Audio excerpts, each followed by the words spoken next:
بسم اللہ والصلاۃ والسلام علی رسول اللہ بعد۔ صفحہ نمبر ہے 254 اور آیت نمبر ہے 108۔ اعوذ باللہ من الشیطان الرجیم، بسم اللہ الرحمن الرحیم۔ ولا تسبوا الذین یدعون من دون اللہ فیسبوا اللہ عدوا بغیر علم کذلک زینا لکل امۃ عملہم ثم الی ربہم مرجعہم فینبئہم بما کانوا یعملون۔ ولا تسبوا الذین، اور نہ تم گالی نکالو ان لوگوں کو، یدعون من دون اللہ، جو اللہ کے علاوہ غیر اللہ کو پکارتے ہیں، فیسبوا اللہ، سو وہ گالی نکالیں گے اللہ کو، عدواً دشمنی کی وجہ سے، بغیر علم، بغیر کسی علم کے۔ کذالک، اسی طرح، زینا، ہم نے مزین کر دیا، لکل امت، ہر امت کے لیے، اعمالہم، ان کے اعمال، ثم الی ربہم، پھر الی ربہم، ان کے رب کی طرف، مرجعہم، ان کا لوٹنا ہے، فینبئہم، سو وہ ان کو خبر دے گا، بما کانوا یعملون، جو وہ عمل کرتے ہیں۔ یہ جو آیت کریمہ ہے، اس آیت کریمہ میں ایک پیغام دیا گیا کہ انسان مخالفت ضرور کرے لیکن اخلاقیات کو نہ چھوڑے۔ آپ کسی کی بھی مخالفت کرتے ہیں لیکن اخلاقیات نہیں چھوڑنی چاہیے۔ اب معاملہ یہ بہت بڑا معاملہ تھا کہ نبی علیہ الصلوۃ والسلام کے زمانے میں آج بھی ہوتا ہے کہ جو غیر اللہ ہے، جو اللہ کو نہیں مانتے، تو حکم یہ دیا گیا کہ جو اللہ کو نہیں نہ مانتا اس کو تم نے برا بلا نہیں کہنا، یعنی کسی بھی غیر کی جو مقدس ہستی ہے نا، اس کو برا بلا نہیں کہنا۔ جو جس کی عبادت کرتا ہے کرتا رہے، آپ کا کام ہے روکنا، اس کے اس باطل خدا کو بھی برا نہیں کہنا۔ اب دیکھیں، نبی علیہ الصلوۃ والسلام تو ایسا کرتے نہیں تھے، آپ تو بہت اعلیٰ اخلاق کے مالک تھے۔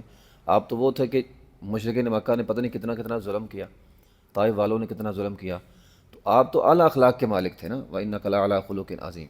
یہ حکم ہمارے لیے ہے۔ نبی علیہ الصلوۃ والسلام کے پاس ایک بندہ آیا، جیسے ہی اس نے دستک دی، آپ علیہ الصلوۃ والسلام نے امی عائشہ رضی اللہ تعالیٰ سے کہا، یہ بندہ بہت برا بندہ ہے، یہ بہت برا ہے، لیکن آپ علیہ الصلوۃ والسلام نے اسے گھر آنے کی اجازت دی، اس کے ساتھ اچھا معاملہ کیا۔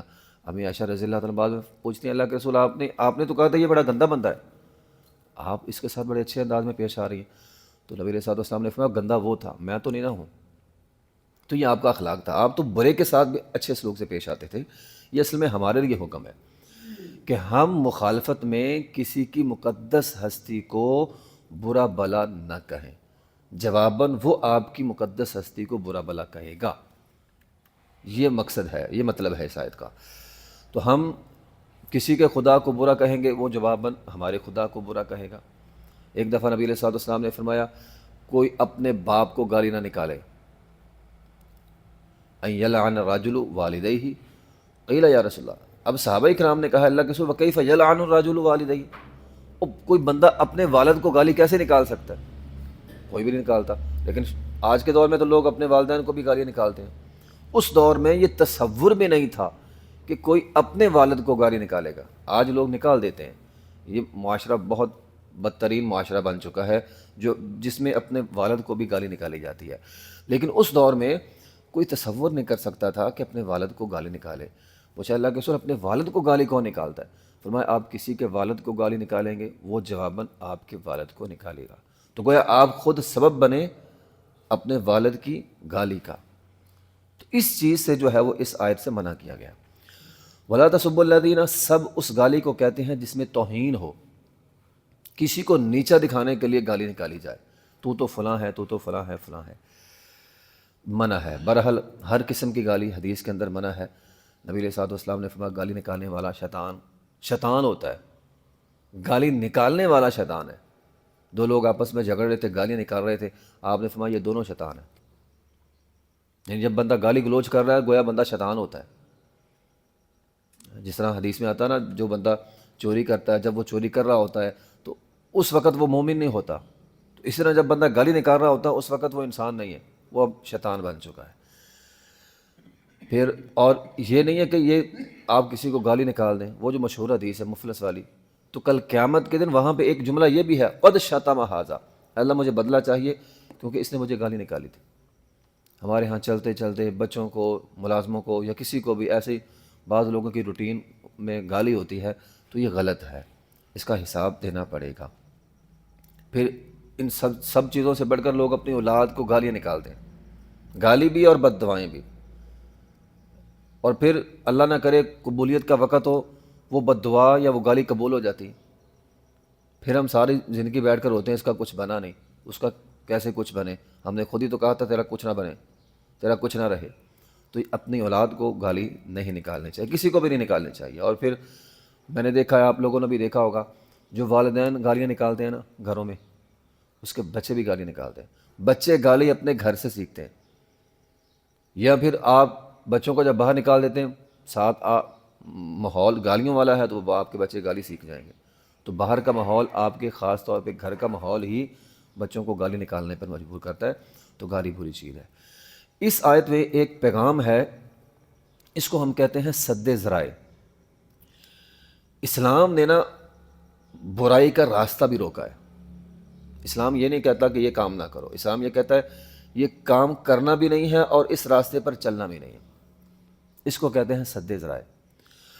اب جو راستہ برائی کی طرف جاتا ہے نا، اس راستے کا انتخاب بھی منع کر دیا گیا، اگرچہ اس کے آغاز میں کوئی نیکی کیوں نہ ہو۔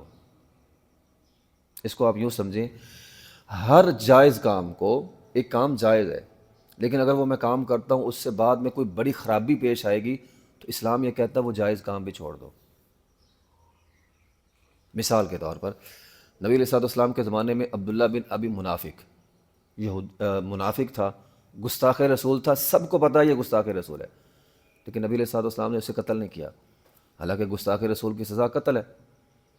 کئی مرتبہ حضرت عمر رضی اللہ عنہ فرمایا اللہ کے رسول میں اس کی گردن اڑا دوں، آپ نے فرمایا نہیں، کیوں؟ فساد برپا ہونا تھا مدینہ میں، تو نبی علیہ الصلوۃ والسلام کے شہر میں فساد برپا ہونا تھا، اس لیے آپ علیہ الصلوۃ والسلام نے اسے قتل نہیں کیا۔ تو کسی، حالانکہ قتل کرنا جائز تھا، جائز کام کو اس لیے چھوڑا تاکہ بڑی خرابی نہ ہو۔ بڑے فتنے سے بچنے کے لیے انسان کو جائز کام بھی چھوڑ دینے چاہیے۔ اب یہ نہیں حدیث میں جائز ہے، حدیث میں جائز ہے، او بھائی تیرے اس جائز عمل کی وجہ سے خاندان دو ٹکڑوں میں بٹ رہا ہے، تو یہ بھی تو دیکھنا تیرے اس جائز کام کی وجہ سے نقصان کتنا بڑا ہو رہا ہے۔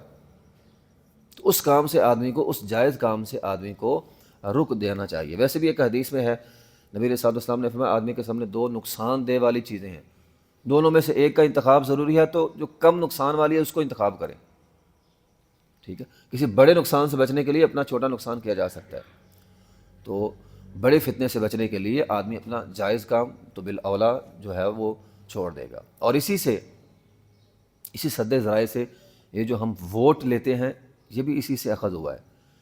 جیسے آپ دیکھیں نا، جمہوری نظام ویسے تو اسلام کے مخالف ہے، ہم تو نہیں نا اس نظام کو مانتے، اسلام کا نظام خلافت کا ایک نظام ہے، جمہوری نظام اسلام کے بالکل الٹ ہے۔ اس کی بنیادی وجہ ہوتی ہے کہ جمہوریت میں کثر رائے معیار حق ہوتا ہے، جہاں لوگ زیادہ ہے وہ ٹھیک ہے، جبکہ اسلام میں نہیں ہے، ٹھیک ہے؟ اسلام میں تو جو صحیح ہے وہ صحیح ہے، صحیح کو ماننے والا ایک ہے وہ بھی صحیح ہے، غلط کو لاکھوں لوگ ماننے والے ہیں لیکن وہ غلط ہی ہے، لیکن پھر ہم ووٹ کیوں مانگتے ہیں؟ اسی بنیاد پہ سد ذرائع۔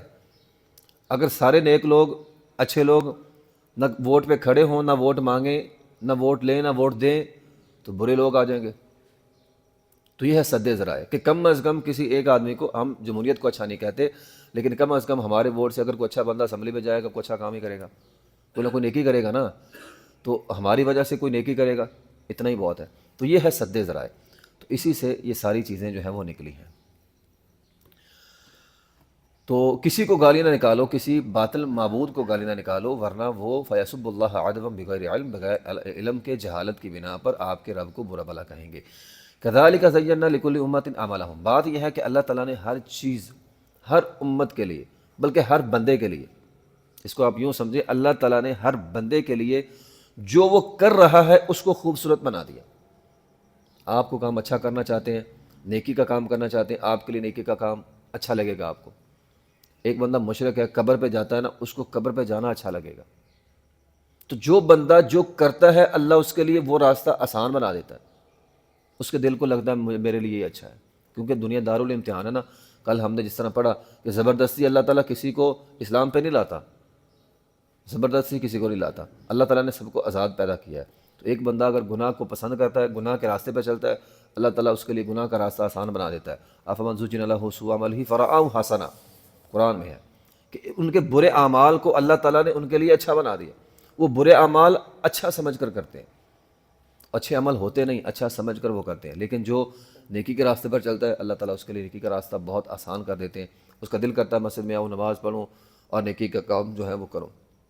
تو کذالک ہم نے ہر آدمی کے لیے مزین لکل امت، ہر گروہ کے لیے، ہر آدمی کے لیے اچھا کر دیا ہے اعمالہم، ان کے اعمال۔ ثم الی ربہم مرجعہم، ہاں دنیا دارالامتحان ہے، اس کے بعد اللہ کے پاس لوٹ کے جانا ہے۔ تو جب اللہ کے پاس لوٹ کے جائیں گے فینبئہم بما کانوا یعملون، تو اللہ پھر انسان کو خبر دے گا کہ وہ کیا کیا عمل کرتا رہا ہے۔ تو دنیا دارالامتحان ہے، سب کے پاس سب کرنے کا اختیار ہے، میرے پاس، آپ کے پاس، لیکن ہمیں بتا دیا تھا قد افلح من زکا وقد خاب من دسا، جو اچھا کرے گا وہ کامیاب ہو جائے گا، جو برا کرے گا وہ ناکام ہو جائے گا۔ وآخر دعوانا الحمد للہ رب العالمین۔